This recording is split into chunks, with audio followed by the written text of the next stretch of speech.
Au-delà des nuages, des vents qui grondent. Sur terre, dans le ciel, le bout du monde. Info qui tourne et qui résonne. Le Doc News capte chaque onde. Les nuages dansent le bas. Sur Notre-Dame de Paris, vous...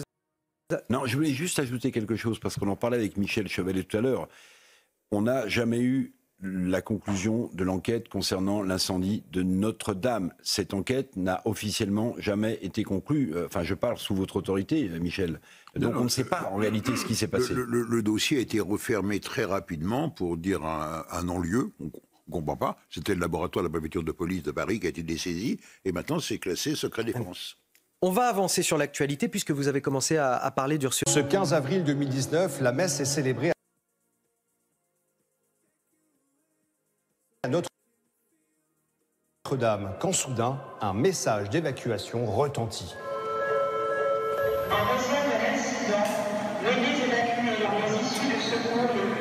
Il est 18h23. Les personnes présentes sortent dans le calme. 5 minutes avant, une alarme incendie s'est allumée au PC Sécurité situé dans le presbytère, juste à côté de la cathédrale. L'écran affiche 2 messages. Le premier, comble, nef, sacristie, désigne une zone très large et imprécise. Le deuxième est un code, ZDA 110 3 15 1. Impossible à comprendre pour l'agent présent ce soir-là au PC Sécurité. Il a commencé ce travail il y a 3 jours et il enchaîne sa 10e heure de permanence.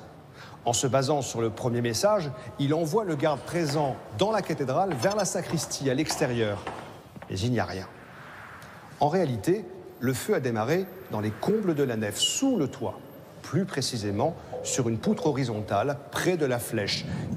Cette poutre fait partie de l'immense charpente de bois qu'on appelle la forêt. L'origine du feu est inconnue, la fumée s'épaissit, l'incendie s'étend très vite.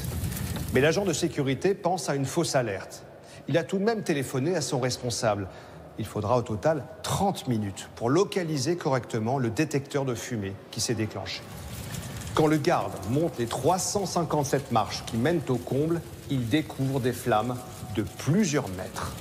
Le feu est déjà incontrôlable. Il est 18h51, les pompiers sont enfin alertés. Les premiers véhicules arrivent sur les lieux en 7 minutes. Les pompiers montent avec leurs lances, mais ils n'arrivent pas à contrôler le feu. Le sergent Myriam faisait partie de la première équipe arrivée sur place. Elle s'est vite retrouvée face à la fournaise. Quand on marchait au niveau de la corniche, il y avait du coup les flammes étaient juste à côté de nous. Donc si on allait trop loin, on pouvait se faire prendre en tenaille par les flammes. Du coup, on a dû rebrousser chemin. Quand on devait établir la lance, ça a mis quelques minutes, mais on s'est rendu compte de l'avancée des flammes. Elles ont progressé de plusieurs mètres. On sentait vraiment la force du vent et on ressentait vraiment la chaleur, le rayonnement et l'avancée des flammes. On pouvait presque rien y faire. À 19h17, les flammes embrasent la toiture et la flèche contre la montre s'engage.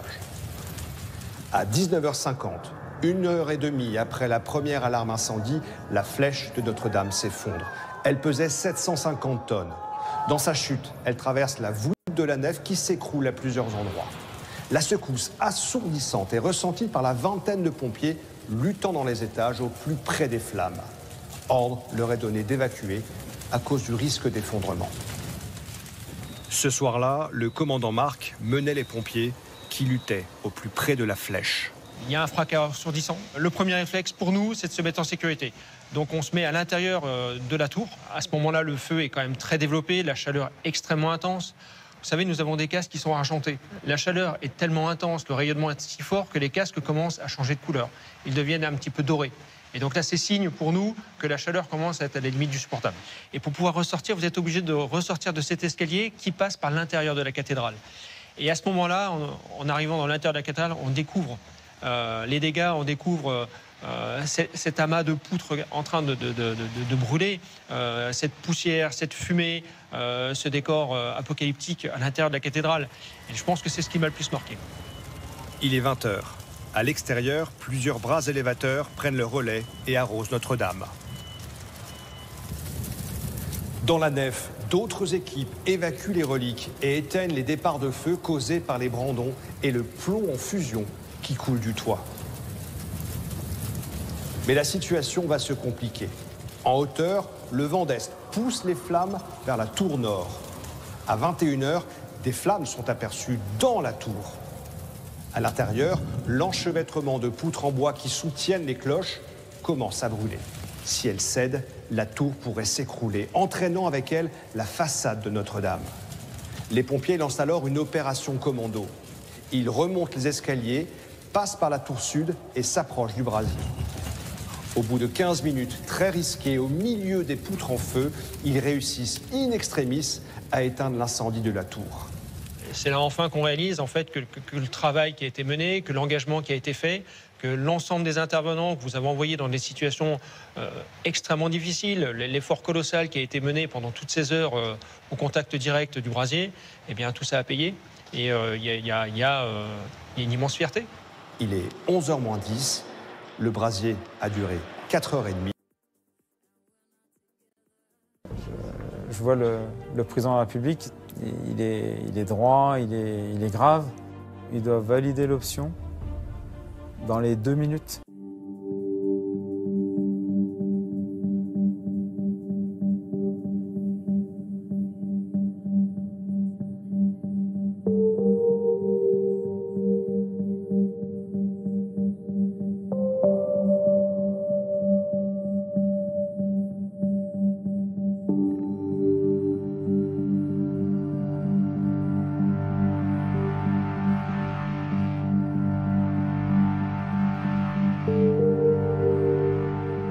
La force de cette scène, c'est qu'on est une petite souris et qu'on assiste à l'histoire, comme si on y était. Le général Gallet, il n'a plus que 2 options devant la poussée et la montée en puissance de l'incendie. Soit on laisse tomber et on sauve les immeubles autour, on les protège, Notre-Dame s'écroule, le tout c'est que l'incendie ne se propage pas dans Paris. Soit on tente une opération de la dernière chance. Pour sauver les 2 tours où l'incendie est déjà là, il faut envoyer une vingtaine d'hommes dans des conditions ultra périlleuses. Et là, on risque leur vie. Cette décision-là, dit le général Gallet, seule une autorité supérieure peut la prendre. Le président de la République est là. C'est lui qui va donner son feu vert ou son feu rouge à ce plan. Vos craintes sont là. Et là le risque, c'est un effondrement. Oui. Je vois le président de la République, il est droit, il est grave. Il doit valider l'option dans les 2 minutes. Et il doit faire confiance au chef des pompiers avec sa feuille format A4 qui représente en fait la manœuvre. Il faut s'imaginer une ambiance assez pesante. On est à la préfecture de police de Paris. La préfecture est juste en face de Notre-Dame. Donc tous les officiels qui sont venus petit à petit, beaucoup des politiques, un petit peu aussi des membres du clergé, se sont retrouvés là. C'était en fait la cellule de crise qui était là. En fait, il y a une ambiance, on dirait un enterrement. C'est-à-dire que les gens chuchotent, ils ont des mines graves, tout le monde est assez abattu et on sent vraiment un stress, une tension qui est palpable. Si là ça s'effondre, ça va affaiblir et là avec la chaleur, celle-ci peut tomber une demi-heure après. Pour l'aider à faire comprendre les enjeux, le général Gallet dispose d'un dessin que le dessinateur opérationnel a réalisé quelque temps auparavant. Donc ce dessin, en fait, c'est vraiment une feuille A4 sur laquelle est résumée sa stratégie. C'est-à-dire qu'on voit dessiner en 3D la cathédrale, on voit où est le feu et on comprend en fait en le regardant très bien comment tout pourrait s'écrouler par effet de domino. L'enjeu il est très simple. C'est que demain matin, à 6h du matin, dès l'aube, est-ce qu'il y a encore les 2 beffrois de Notre-Dame?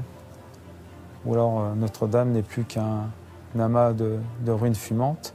Quand le général Gallet expose sa décision, on voit que lui est favorable à ce qu'on prenne le risque. Il dit qu'on peut le faire. Maintenant, la décision revient au président de la République parce que si la cathédrale s'écroule, s'il y a 20 morts, peut-être même plus, parce qu'on ne sait pas comment elle peut s'écrouler, il y a tous les gens qui sont autour aussi. Ça sera la décision du président de la République, donc il faut aussi qu'il soit en mesure de l'assumer. On sent qu'Emmanuel Macron est grave, qu'il réfléchit, et il valide la décision. Et ce qui est fort, c'est que tout se joue en un regard.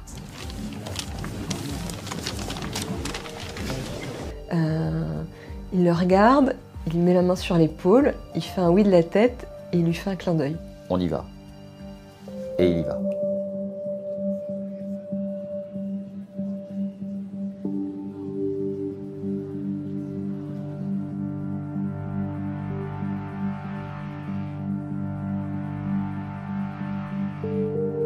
Personne n'habite Notre-Dame, mais c'est un monument qui a une telle signification, qui représente un tel symbole, que c'est une crise majeure. Le monde entier regarde la France à ce moment-là.